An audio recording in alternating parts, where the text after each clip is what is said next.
Hello children, welcome for today's biology class. So today we are going to see the concluding part of the chapter natural resources. So today we are going to cover carbon cycle and oxygen cycle under biogeochemical cycles, then greenhouse effect and ozone layer depletion. These are the topics today we are going to cover. So first let us study regarding carbon cycle. This is also another important 3 mark or 5 mark questions. So you practice the flow diagrams children. So now let us go inside the topic.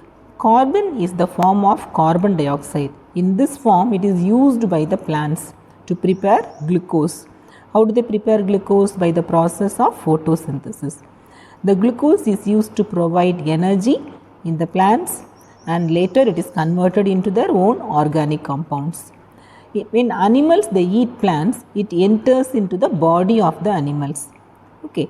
So then during respiration what happens? The carbon dioxide is produced by breakdown of food. No, it results in the production of carbon dioxide. You consume oxygen and they liberate carbon dioxide. Not only you, all living organisms they liberate. The carbon dioxide goes back into the atmosphere. And another process which adds the carbon dioxide, it is by the combustion of fossil fuels like coal and petroleum.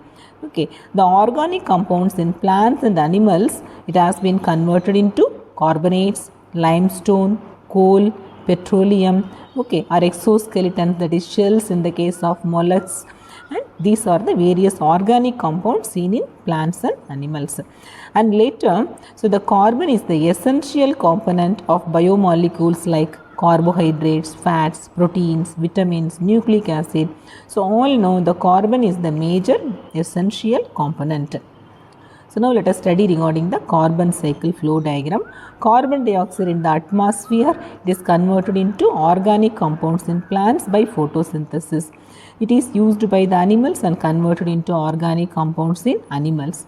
During respiration and decomposition, the carbon dioxide is released back from plants and animals. And some of the carbon dioxide dissolves in water, carbonates in water, and later it can be converted into limestone also. And some plants and animals know, so when they get when they are getting they are just after millions of years it can be converted into coal and petroleum. So plants, animals, they are compressed by means of earth's heat and pressure, and it has been converted into coal and petroleum. Okay, and this coal and petroleum, these fossil fuels are used by the automobiles and industries. By means of combustion, they release back the carbon dioxide. And some of the organic compounds in these animals, in the case of mollusks and all, it is helpful in the formation of exoskeletons, shells. Okay, so this is the carbon cycle children. You practice this diagram. It can be asked in exams. Now let us study regarding oxygen cycle.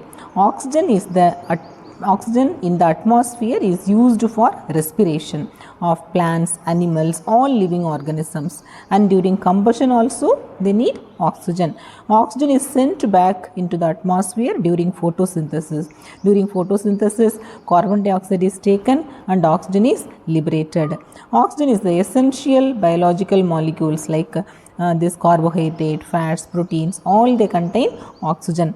The atmospheric oxygen, by means of respiration, it is used by plants and animals, and they liberate carbon dioxide, and the carbon dioxide is used during photosynthesis and results in the production of organic molecules like glucose, and once again it is utilized by the plants and animals, and respiration they release carbon dioxide.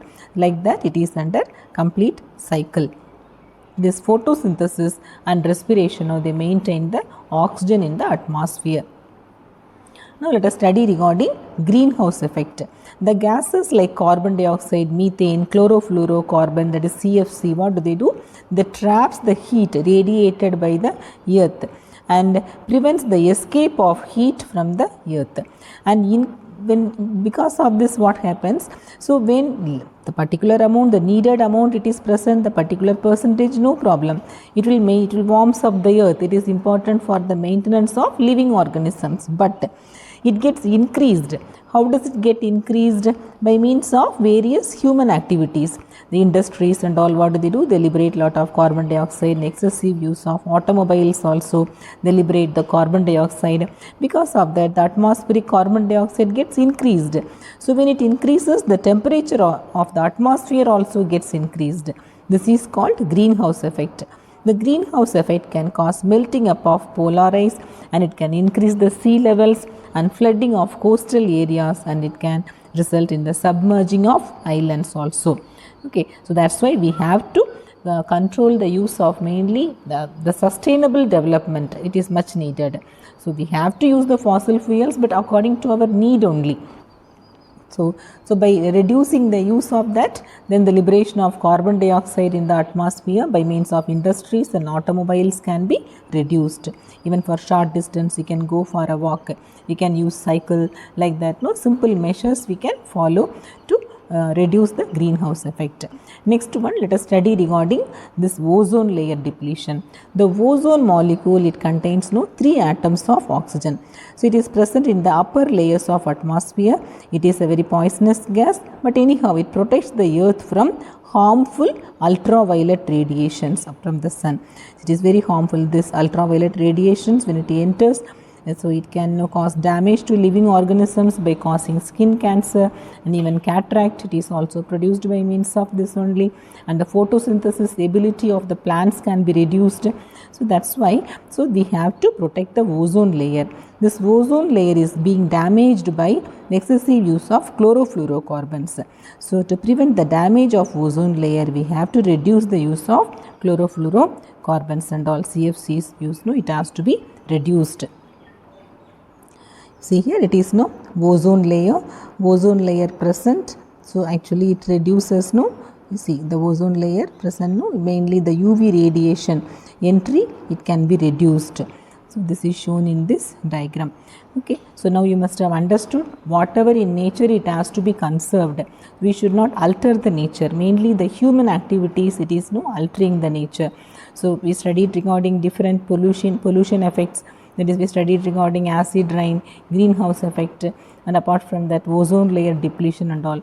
So now children, it is your major concern. You have to protect our earth from this pollution, soil pollution, water pollution, air pollution.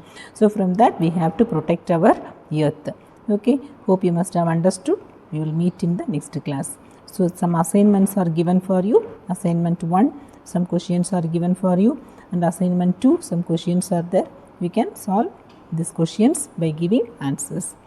Okay, we will meet in the next class, children. Thank you.